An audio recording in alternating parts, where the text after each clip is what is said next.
I reached my spoon down into the pint of praline pecan. It's the perfect last bite. Gooey caramel swirling around creamy vanilla ice cream with 2 delicious maple pecans that will add just the right amount of crunch.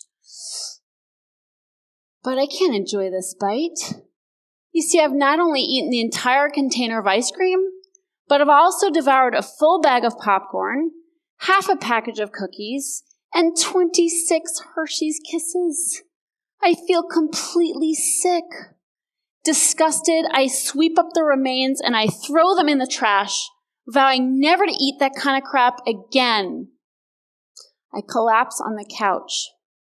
After a few hours, the cookies in the trash call to me. Tricia. And I answer. In a trance, I stumble over to the trash can, find the cookies, and polish them off. Once again, my insatiable hunger drives me to new depths of shame. What's wrong with me? Why can't I stop? I'm such a loser. At age 20, I was 50 pounds overweight. I hated my fat. I had a roll of fat on my tummy that I would scrunch up in my hands and imagine cutting it off, like you cut fat off the side of a steak. I sometimes wished I'd contracted disease where I'd automatically lose weight without having to diet. I even considered joining the army, so I'd be forced to exercise at boot camp. I hated to exercise.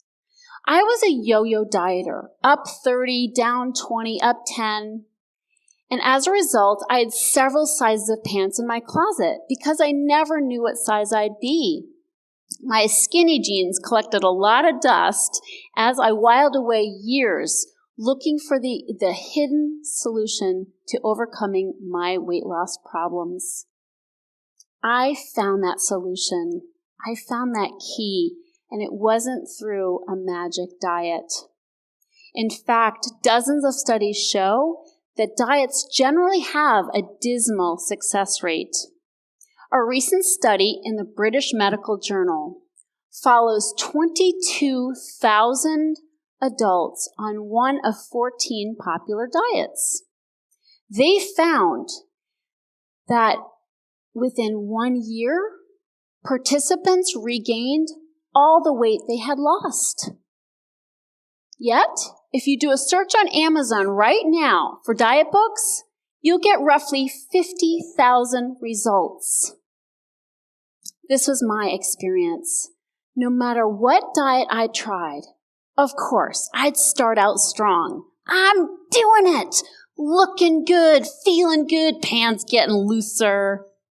But then after a couple weeks, things started to get hard. I mean, really hard.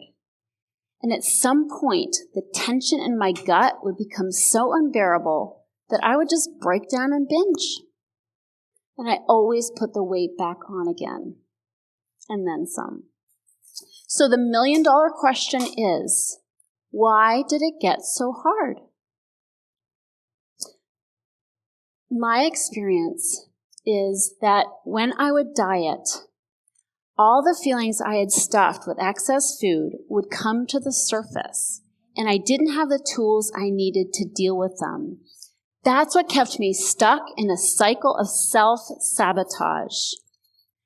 Eating was how I coped with life. If I wanted to lose weight and keep it off, I had to develop healthier means of coping. This changed everything for me.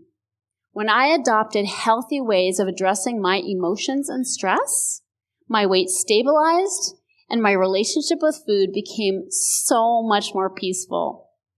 I'm excited to share 3 of these key ways with you. The first key was a change in my perspective. Instead of focusing on what unhealthy foods were doing to me, I started to address instead what they were doing for me. PEP is an acronym. PEP. The first P stands for painkiller. My painkiller of choice? Praline pecan ice cream, of course. So after indulging in any form of sugar, fat, and starch, my favorite 3 food groups, I'd feel nothing. I was unconsciously using food to anesthetize uncomfortable emotions. But my eating ultimately brought on more pain.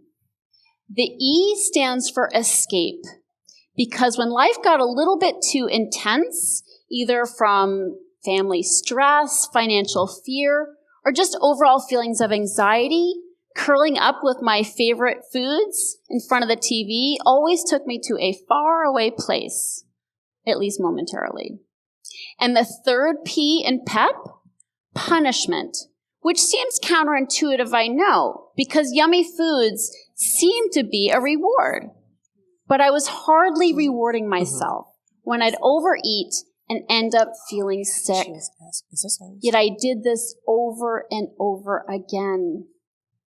You see, I was not only an overeater, but I was also an overfeeler. I felt guilty about everything.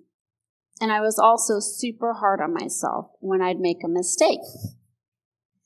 So when cookies start calling my name, I ask myself, what's really going on? Am I trying to perhaps numb painful emotions?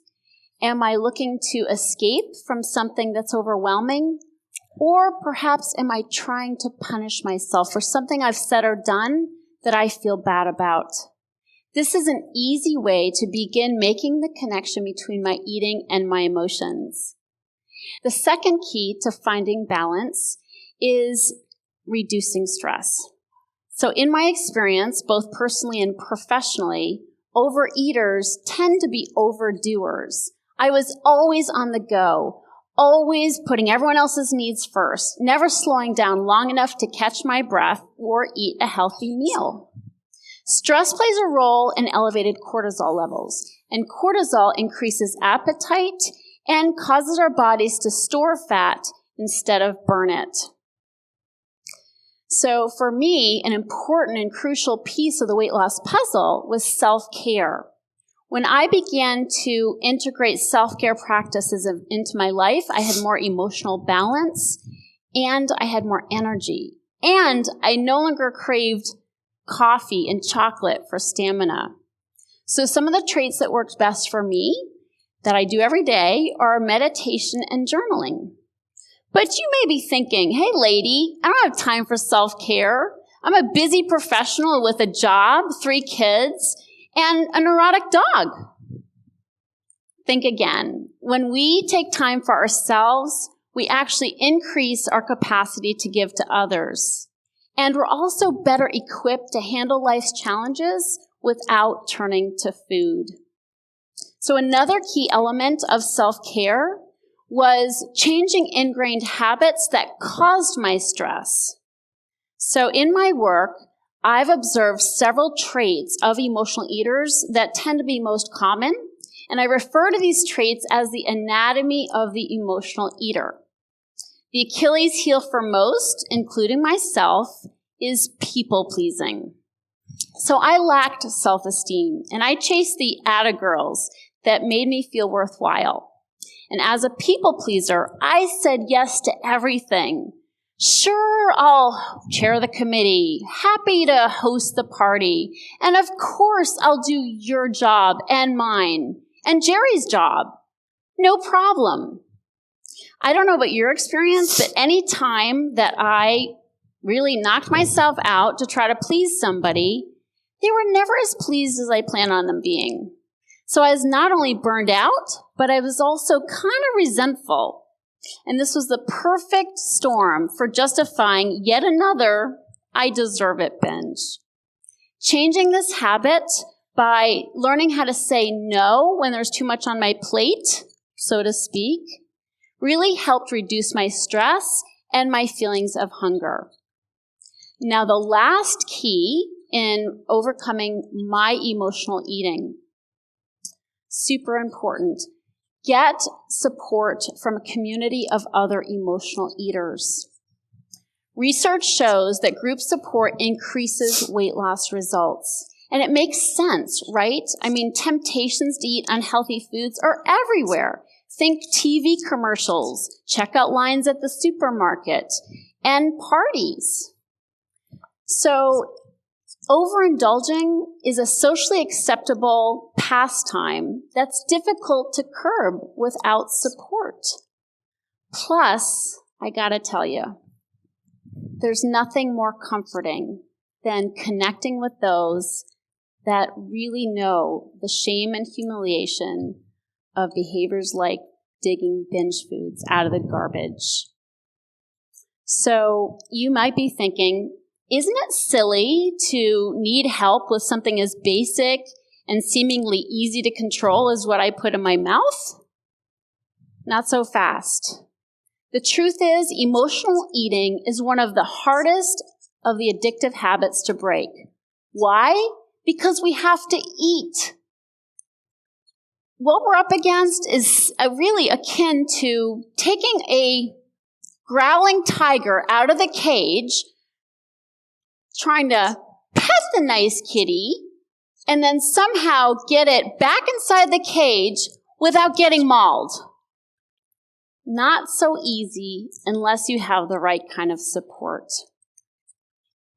Sarah is a mom, wife, and award-winning producer who is tired of her dependence on sugar. Turns out she was numbing her feelings with more than just food. Things like Nicorette gum, or evening glass of wine, and overworking. Sarah would often work straight through breakfast and lunch and pay for it with a late night binge. She never gave herself time to just chill. Sarah was at the end of her rope when she reached out for help. So within weeks of learning new ways of processing her emotions and addressing her feelings and her stress, Sarah was not only off all the stimulants that had kept her propped up, but she was also feeling so much less anxious. Sarah was coming home to herself.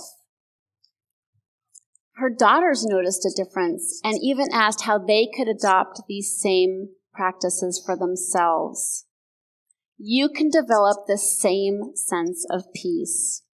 Start by taking the PEP test and really ask yourself what's going on when you find yourself taking yet another trip to the kitchen. Is it for perhaps a painkiller, an escape, or are you feeling bad about something and is it a form of punishment?